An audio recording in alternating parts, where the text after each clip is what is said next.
구독, 좋아요. 네, 반갑습니다. 펜앤마이크의 박명훈 기자입니다. 날이 갈수록 교권 침해 문제가 나날이 심각해지고 있습니다. 네, 오늘은 교권 침해 문제에 대해서 부산 교육감 예비후보로 등록하신 최윤홍 예비후보와 함께 이야기를 나눠볼 텐데요. 그리고 오늘은 또 특별한 손님을 한 분 더 모셨습니다. 부산 지역의 대형 로펌의 부대표로 계시고 학교폭력 전문 변호사이시자 현재 BSPN이라는 학부모연합회의 고문으로 계신 손수연 대표님 모셨습니다. 반갑습니다. 안녕하세요. 후보님께서는 뭐 아는 분들도 많으실 것 같은데 그래도 오늘 두 분께서도 처음 모시는 자리이기도 하고 한 번 더 이제 카메라 보시고 자기소개 간략하게 부탁드리겠습니다. 전 부산광역시 교육청 부교육감을 지냈고 현재 교육감 예비 후보 최윤홍입니다. 반갑습니다. 안녕하세요. 저도 학교 폭력 사건 그리고 교사분들 교권 침해 사건 관련해서 학교에서 일어나는 법적 문제에 관심이 많은 변호사 손수연 변호사입니다. 반갑습니다. 네, 반갑습니다. 오늘도 이렇게 어려운 자리를 두 분 이렇게 모시고 또 진행을 하게 됐는데요. 현재 교육 현장에서 계속 뭔가 학교 폭력 문제라든지 뭐 교권 침해 문제라든지 뭐 다양한 문제로 인해서 교사들이 법적 분쟁을 겪고 있다. 이런 이야기들이 많이 나오고 있는 것 같거든요. 사실 말로만 이렇게 설명을 드렸을 때는 크게 확 와닿지 않고 뭐 기사를 보거나 뭐 언론 매체에 노출됐을 때 정도 이제 좀 와닿는 부분이 있는 것 같은데 얼마나 심각한지 일단 현재 교육 현장에 계셨던 이제 우리 후보님 먼저 말씀을 좀 듣고 싶습니다. 최근에 우리 학교의 선생님들이 학교 수업이 겁난다 이런 말까지 나올 정도입니다. 왜냐하면은 A 학생이 좀 공부를 열심히 해가지고 성적이 좋아서 A 학생을 칭찬을 했더니 옆에 있던 B 학생의 학부모가 이걸 아동학대라고 신고를 하는 사례도 있습니다. 그럼 과연 이게 우리 선생님들이 어디까지 이게 수업의 영역일까 이런 고민들에 빠지게 되죠. 또 학교 폭력과 관련해서 A 학생에게 손을 들어주면 B 학생 학부모가 선생님을 고발하고 또 B 학생 편을 들어주면 A 학생 학부모가 선생님을 고발하는 이런 사례가 비일비재하게 나타나고 있습니다. 정말 우리 선생님들이 이게 수업을 해야 될지 그런 문제를 해결하기 위해서 급급해야 되는지 정말 우리 선생님들이 현장에서 쓸 곳이 없다 저는 그렇게 생각하고 있습니다. 뭔가 칭찬했다고 타 학생이 뭐 아동학대다 뭐 이런 식으로 신고하는 경우가 뭐 되게 충격적으로 들어지는데 그 변호사님께서도 그러면 실제로 이런 사례들이 좀 있었는지. 네, 이런 사례들이 이제 네. 일어나는 원인 중에 하나가 네. 그 현행법 이제 아동복지법상에는 네. 정서적 학대라는 이런 표현이 있습니다. 그러니까 저희가 뭐 당연히 아이를 때리고 해서는 당연히 안 된다. 이거 상식적으로 알고 계시고 네. 지금 교사분들도 교육을 많이 받으신 분들이고 정확하게 아시는 분들이기 때문에 이런 행동 거의 안 하시는데 네. 정서적 학대라는 건 사실은 귀에 걸면 귀걸이, 코에 걸면 코걸이 이런 식으로 좀 그 포괄적으로 해석이 가능하거든요. 네. 그렇기 때문에 이제 판결이 나와야 이게 정서적 학대인지 아닌지를 알 수가 있기 때문에 네. 그 아이들이 조금 우리 아이가 기분이 나빴다, 수치심을 좀 느꼈다 이런 주관적인 평가만으로 아동 학대가 이제 법적 소지가 이제 분쟁이 될 수가 있는 부분이 있는 거고, 거기서부터 이런 문제점이 좀 시작하는 게 아닐까 이런 생각이 듭니다. 네. 어떻게 보면 일단 기분 나쁘면 한번 걸어보자 뭐 약간 이런 식으로도 이제 남용이 될 수도 있다 뭐 이렇게도 해석이 될 것 같은데요. 그렇죠. 네. 그 부분이 이제 저희가 뭐 민주국가고 자유의지로 고소라는 건 누구나 할 수 있지 않습니까? 네네. 그 고소가 허위사실이면 무고로 받는 거고 그건 나중에 일인 거고 예. 초반에는 누구든 고소를 할 수 있기 때문에 선생님들이 처음에 이제 고소라는 거를 딱 받게 되면 그 심리적인 그 압박감이라든지 이런 게 정말 크시거든요. 네. 그러니까 그런 게 일단 들어오게 되면은 이제 좀 힘들고 이 본업에 집중을 하실 수 없잖아요. 그래서 네네. 그런 상황이 좀 자주 발생하는 경우도 있다고 보여집니다. 네. 우리 후보님께서는 이렇게 뭐 대화나 사실 화해 정도로도 할 수 있는 부분이고 어느 정도 이제 서로 사과하고 이렇게도 좋게 끝날 수도 있는 부분인데 자꾸 이렇게 뭔가 법이 있으니까 뭐 법을 이용하려는 건지 왜 이렇게 법적으로 해결하려는 경향이 나타나는지 혹시 왜 그렇게 된다고 생각하십니까? 예전에는 네. 학교 내에서 뭐 예를 들어 교장 선생님, 교감 선생님이 나서서 조정을 한번 해보려고 예. 화해를 한번 시켜보려고 했습니다. 네. 근데 이 과정에서 1차 선생님을 지나서 거기에 관여한 교감 선생님을 또 고발을 합니다. 아. 내가 마음에 들지 않은 쪽으로 이야기했다. 뭐 이러면서 저쪽 편을 들었다고 고발을 하고 또 교장 선생님도 고발하고 그렇게 되니 이게 교장 선생님, 교감 선생님들이 개입할 여지가 없어져 버린 거죠. 왜냐하면은 어느 쪽 편을 들 수 있는 상황은 아니잖아요. 사실 중재를 하기 위해서 나섰는데 네. 중재자가 나무 편을 들었다고 고발을 하니 이게 개입할 여지가 없으니 바로 법정으로 가게 되는 사례가 대부분 많았고 그래서 제가 부교육감을 있을 때 교육청 차원에서 한번 이 조정위원회를 한번 만들어 보려고 했었습니다. 네네. 그 문제는 이게 법적 근거가 없고 구속력이 없으니까 사실은 굉장히 힘듭니다. 거기서 하해 조정을 하자고 해도 또다시 하해 조정위원회를 대상으로 고발을 하네요. 그러니까 이게 현실적으로 하해 조정이라는 게 법적 근거가 없으니까 한계가 있었고 그 하해 조정 자체를 저는 법적 근거를 좀 만들어야 되고 그게 학교 내에 맡겨서는 안 된다. 학교 내에 맡기면 여전히 교감 선생님들 또 다른 이게 교권 침해로 가기 때문에 그분들 또한 똑같은 상황이 벌어지는 거죠. 그래서 이런 부분에 대해서는 좀 더 고민이 필요하지 않을까 하는 그런 생각입니다.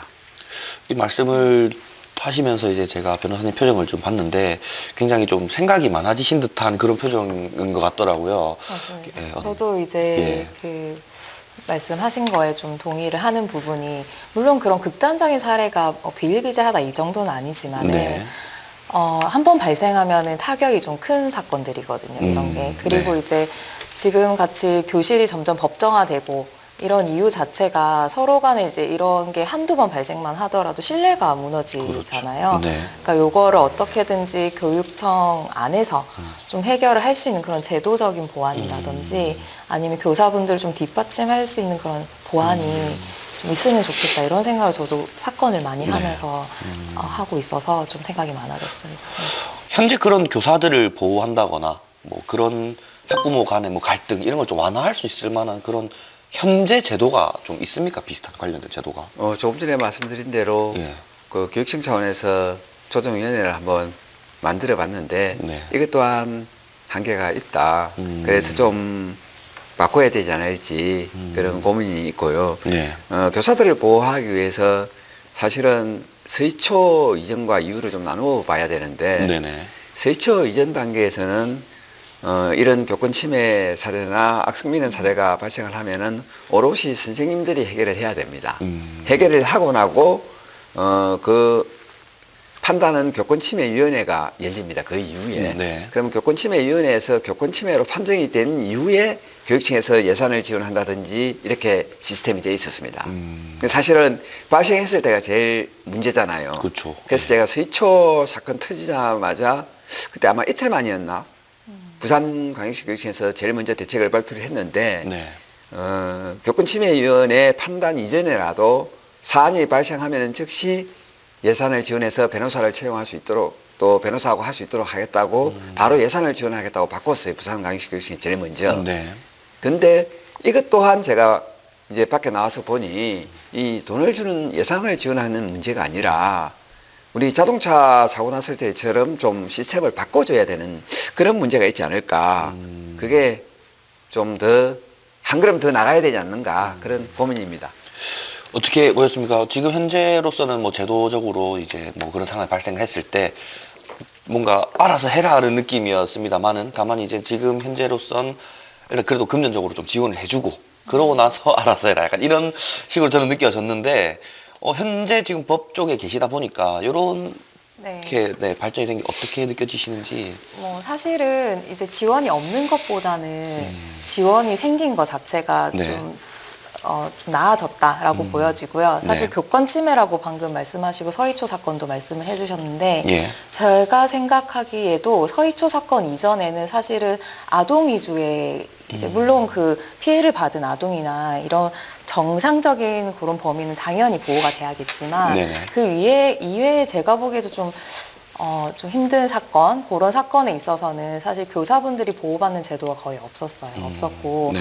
그리고 방금 말씀하신 대로 서희초 사건 이후에 이제 지원을 하신다라고 했고, 그 지원이 사후적인 지원이잖아요. 네. 어떻게 보면. 네. 근데 사후적인 지원은 제가 볼 때는 이건 제 개인적인 이제 생각이지만 아마 교사분들이 느끼시기에도 이 충분한 지원이 아니다라고 느끼실 것 같아요.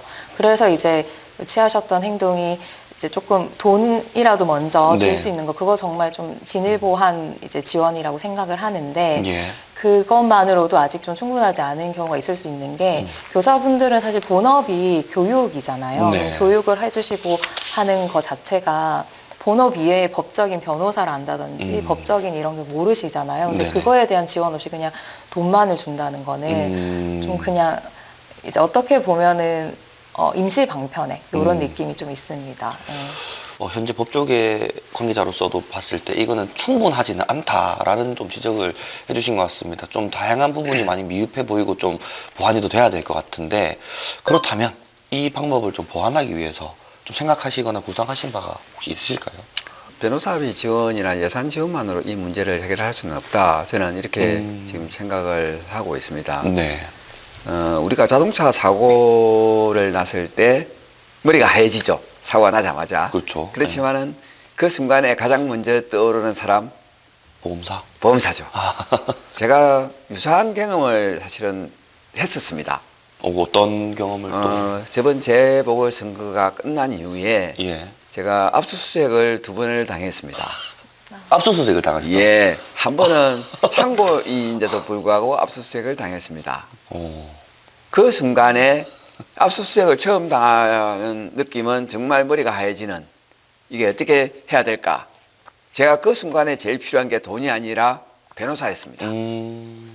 근데 제가 했던 행동은 압수수색을 당하고 경찰에 불려갈 때 변호사하고 같이 갔습니다. 실제로 필요한 것은 경찰에 갈 때 변호사가 아니었고 압수수색을 당할 그 당시에 정말 변호사가 필요했습니다. 어떻게 대처해야 될까? 네네. 그래서 저는 이 예산을 지원하는 부분이 중요한 게 아니라 교권 침해나 악성민원이나 이런 걸 당했을 때 우리 교육청에 전화를 하면은 보험회사에서 달려가듯이 우리 변호사가 즉시 달려가서 선생님은 수업에 가셔도 됩니다. 수업만 열심히 하십시오라고 하고 이 모든 문제는 제가 대리인으로 처리하겠다. 그래서 좀 대신 처리해주는 사건 발생 초기 단계가 굉장히 중요하거든요. 그렇죠. 이 단계가 제일 힘든 단계입니다. 사실은. 맞습니다. 네. 예. 그러니까 예산을 지원해 주니까 선생님이 변호사를 본인이 찾아야 되잖아요. 그것도 찾는 게 또 일이에요. 맞죠. 이 변호사가 좋을까? 저 변호사가 좋을까? 고민도 많고. 그래서 이런 부분들을 저는 사건이 났을 때 신고가 왔을 때 저희 원스톱 서비스 콜센터로 전화를 하면은 바로 뭐 10분 내에 변호사가 달려가는 이런 시스템을 자동차 사고 났을 때처럼 만들어 줘야 되지 않을까. 이게 우리나라에 어느 누구도 아직 뭐 해보지 않았던 새로운 지금 시스템을 한번 만들어 볼까. 뭐 이런 게 바로 부산을 전국 최고로 만드는 거 아닐까요? 그런 생각입니다.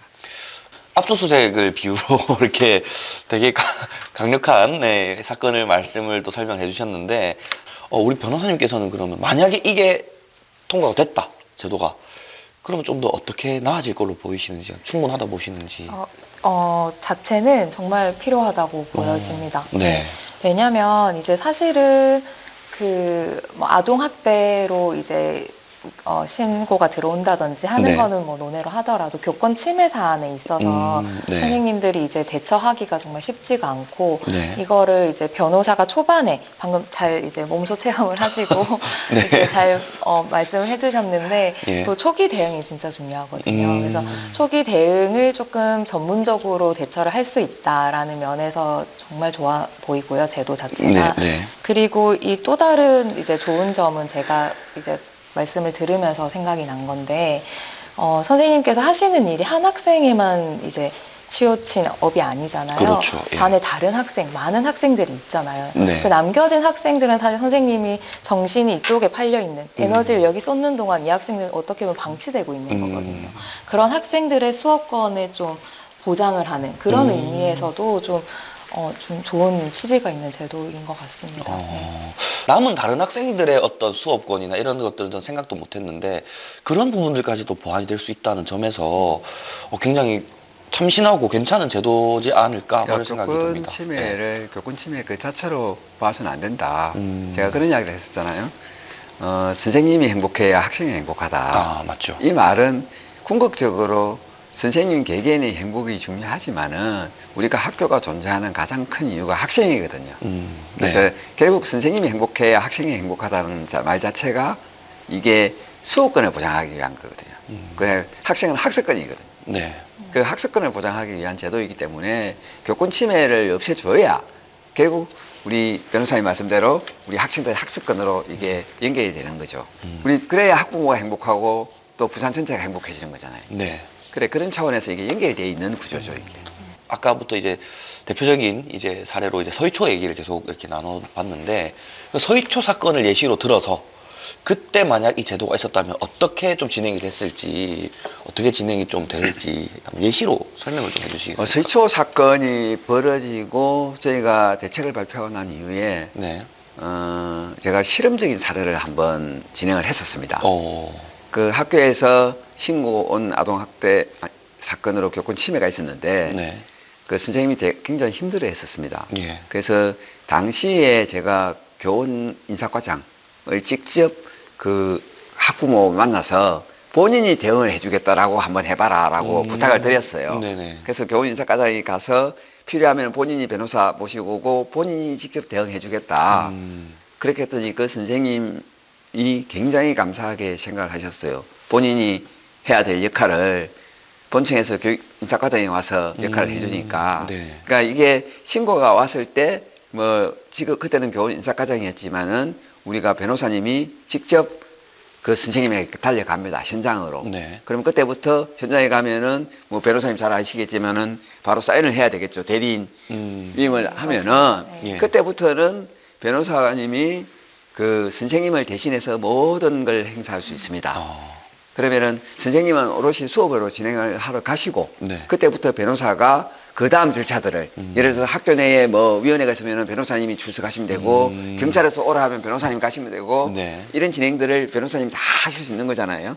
변호사님 말씀하셨듯이 선생님들이 심적으로 동요되지 않고 네. 오롯이 수업에만 전념할 수 있도록 좀 만들어줘야 된다. 저는 이게 본질 아닐까 싶습니다. 제도가 도입이 된다고 하면 실효성이 있을 걸로 보이시나요? 그 실효성의 이제 중점이 어디에 있냐 이렇게 좀 본다면 네. 말씀하신 대로 그 법은 어떻게 보면 도덕의 최소한이잖아요. 그렇죠. 근데 예.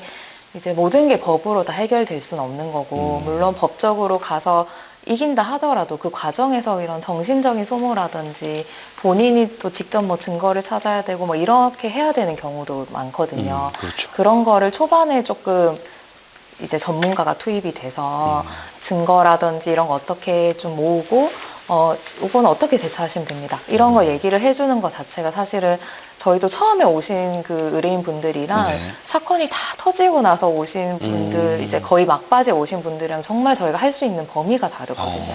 예. 그래서 그런 부분에 있어서 그 당사자가 느끼는 심리적인 그런 안정감도 정말 클 것 같고요. 네. 그런 심리적인 안정감이 좀 뒷받침이 되면은 이제 말씀 주신 대로 그 나머지의 이제 학생들의 그 학습권이나 교사분들의 뭐 수업권이나 이런 것도 좀 보장이 되지 않을까 이런 또 네, 좋은 생각을 하고 있습니다. 예. 그렇다면 조금 더 나아가 생각을 해보면 문득 생각이 드는 게 교육청의 어떤 이제 해야 될 업무가 좀 많아지지 않을까 좀 그런 생각도 좀 들거든요. 그렇지만 꼭 이걸 교육청에서 해야 된다는 건 아닙니다. 교육청에 계신 분들 또한 이 업무로부터 해방을 시켜드려야 되거든요. 그럼 별도의 어떤 기능을 가진 기관을 하나 만든다든지 네. 이것만 전담하는 기구를 만들 수도 있겠죠. 어. 그래서 그쪽에서 전담을 하도록 해주는 게 예를 들면은 부산에 지금 행정지원본부라고 있습니다. 네. 그 학교에서 하는 일들을 위탁해줘서 하는 기관입니다. 네. 이게 교육청으로 들고 오면 교육청 일이 되잖아요. 네. 근데 교육청으로 들고 오지 않고 이 행정지원본부를 제가 전국에서 최초로 제가 만들었거든요. 오. 그래서 아주 학교 선생님들이 행정지원본부를 되게 좋아하고 신뢰합니다. 왜냐하면 학교에서 해야 될 일을 대신해 줍니다. 뭐 예를 들면 이런 거죠.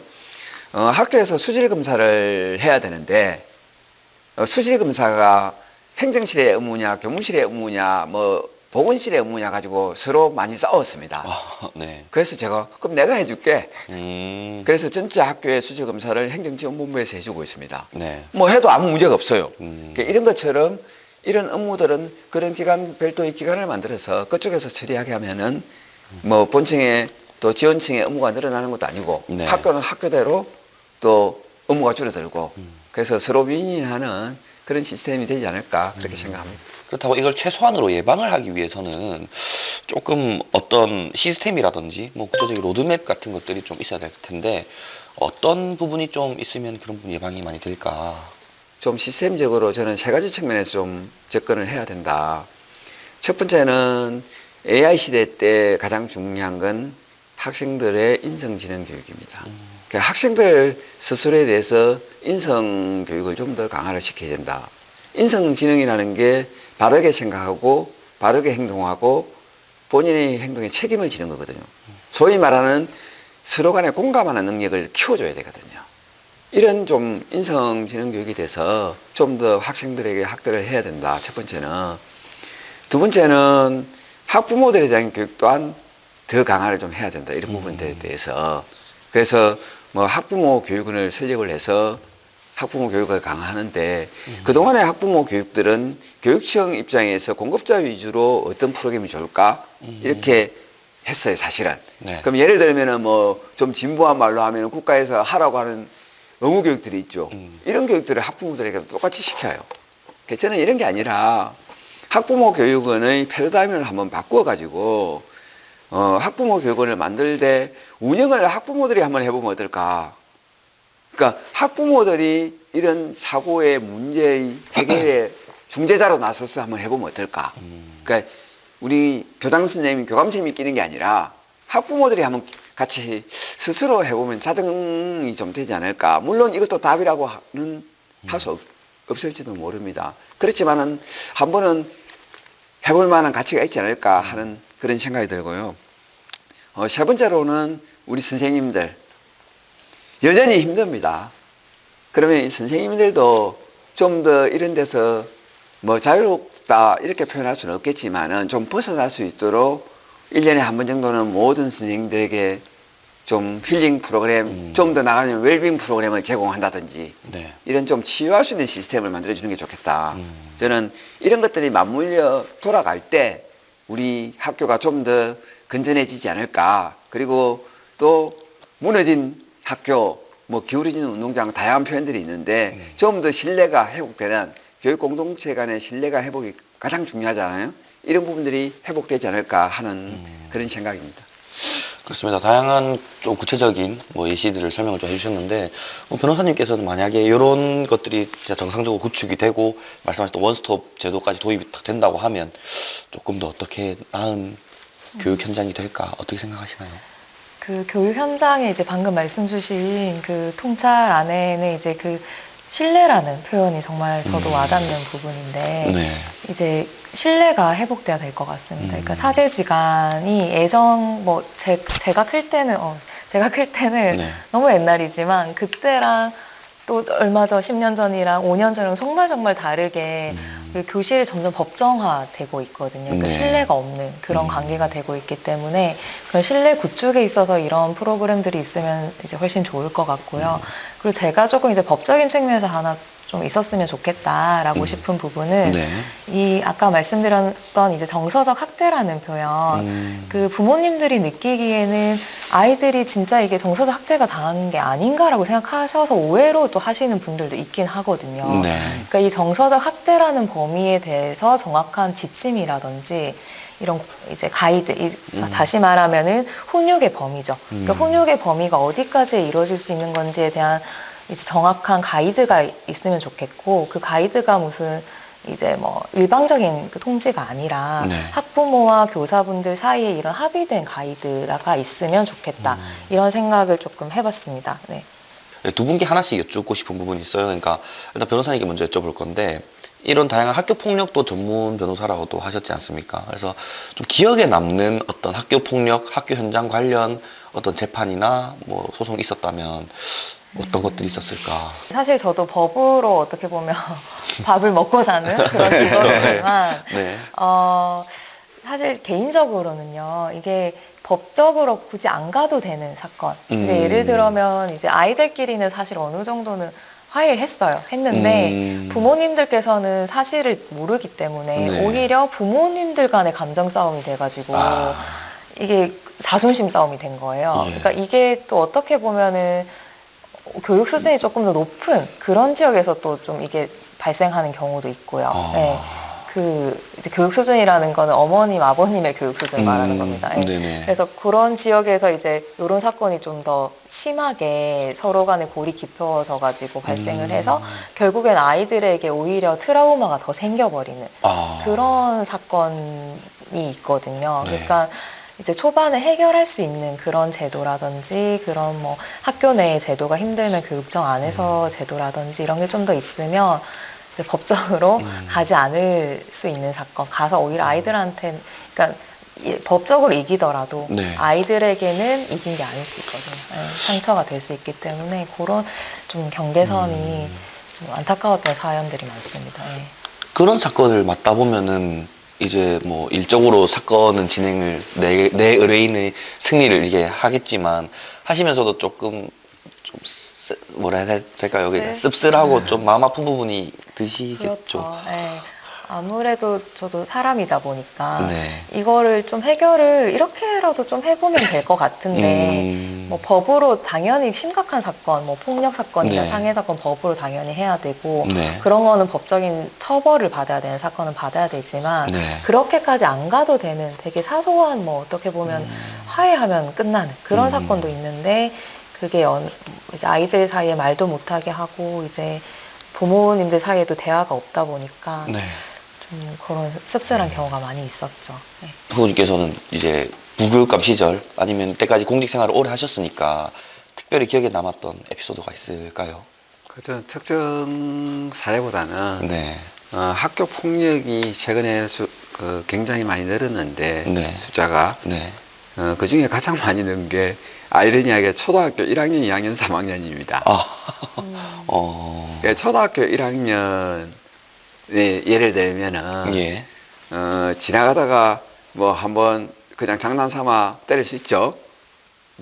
그 단계에서는 그럴 수 있다고 봅니다. 네. 근데 그 다음 집에 가면은 어떤 상황이 벌어지냐면은 부모들이 아까 변호사님 잠깐 이야기하셨지만은 부모님들이 걔하고 놀지 말라고 이제 이야기를 하기 시작합니다. 네네. 자기들은 벌써 화해가 끝났는데 그 다음 날부터는 같이 놀지를 못하게 만듭니다. 그러면서 서로 소송전이 벌어져요.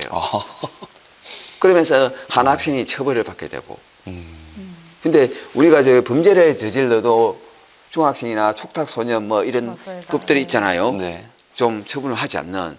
그 초등학교 1, 2, 3학년에게 학교 폭력이라고 이게 법이 만들어져 있어가지고 학교 폭력법의 적용을 받도록 만들어 놨어요. 그러다 보니 이 초 1, 2, 3때가 오히려 많이 늘었어요. 이게 과연 학교 폭력일까? 한번 고민을 해봐야 된다.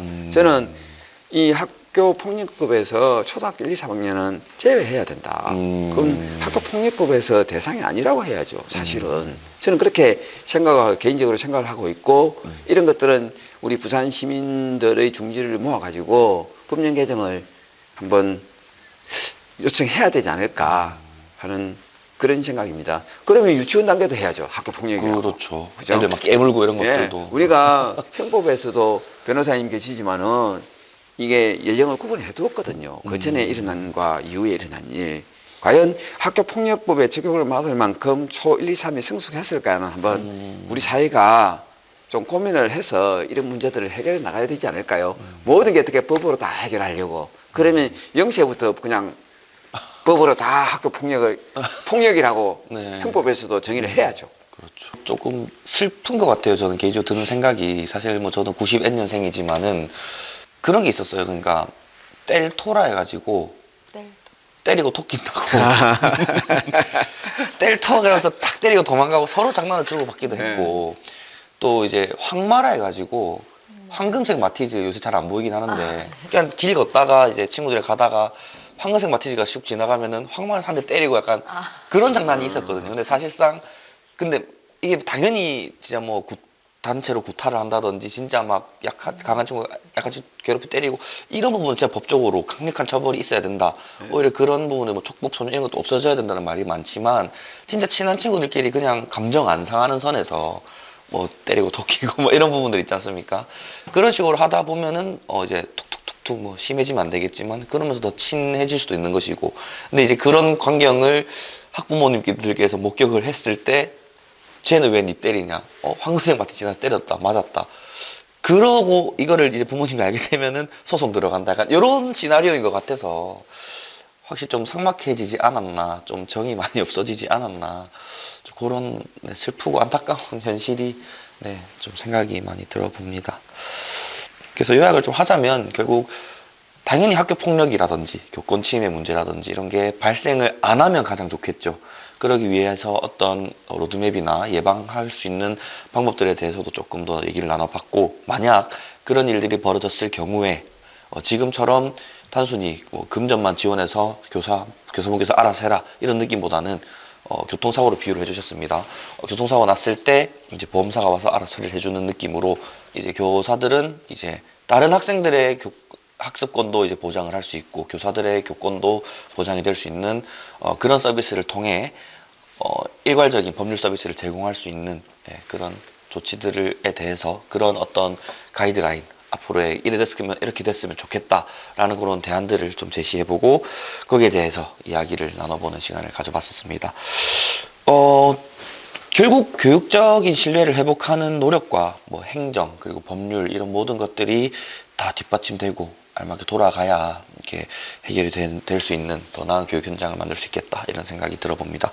마지막으로 혹시 뭐 한 분씩 전하고 싶은 말씀 있다면 우리 변호사님부터 한번 말씀 부탁드리겠습니다. 예. 저도 오늘 이렇게 이제 교육감 후보님 뵙고 좀 많은 생각이 들었는데요. 네. 이제 그 법적인 부분으로 해결을 해야 될 사건들이 있긴 있습니다. 네. 그거는 해결을 해야 되고요. 네. 근데 사실은 이제 아까 말씀드렸듯이 학교가 이제 법정으로 조금 변모가 되는 그렇게 되면 아이들을 생각해서 또 선생님들을 생각해서는 그 교육이라든지 사제지간의 이런 이제 오고 가는 그런 신뢰라든지 이런 부분과는 좀 멀어지는 경향이 있기 때문에 네. 그런 부분, 그러니까 법률 지원이나 이런 거는 든든하게 이때 이런 거를 먼저 예방을 하는 그런 차원에서 좀 이제 제도가 운영이 되고 말씀하셨던 캠페인이나 이런 게 된다면은 저도 이제 부산 시민으로서 좀 환영하는 거고요. 좀 잘 정착이 되어서 교육적인 문화가 저 어렸을 때 제가 자랐을 때 되게 행복했거든요.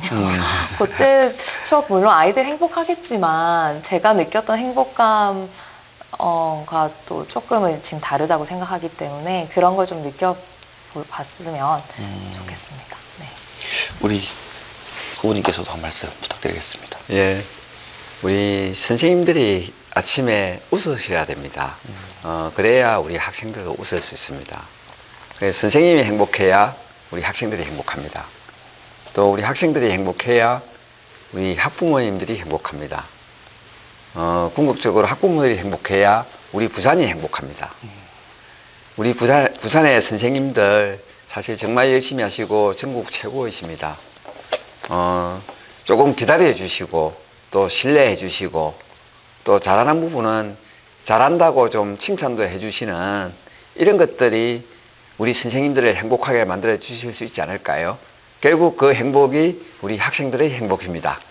그렇게 좀 우리 선생님들을 격려해주고 따뜻하게 맞이해 주시기를 부탁을 드리겠습니다. 오늘 원스톱 서비스라는 가칭 어떤 그런 제도가 도입됐으면 좋겠다라는 어떤 질문을 시작으로 해서 다양한 이야기를 나눠봤습니다. 결국 말씀해 주신 것처럼 우리 학생과 학부모들이 행복해야 결국 교실 그리고 나아가 선생님들 그리고 우리 부산 전체가 행복해질 수 있다. 이런 말씀을 전해드리면서 오늘 저희 펜앤마이크 영상은 여기까지 하도록 하겠습니다. 네, 오늘 나와서 고생해주신 우리 변호사님, 손수연 변호사님과 우리 최은홍 후보님께 감사의 말씀 전해드리면서 오늘 저희 영상은 여기서 마무리하도록 하겠습니다. 감사합니다. 감사합니다. 펜앤마이크에서 추천하는 영상도 보고 가세요. 다른 영상도 즐기시려면 구독 버튼을 꼭 눌러주세요.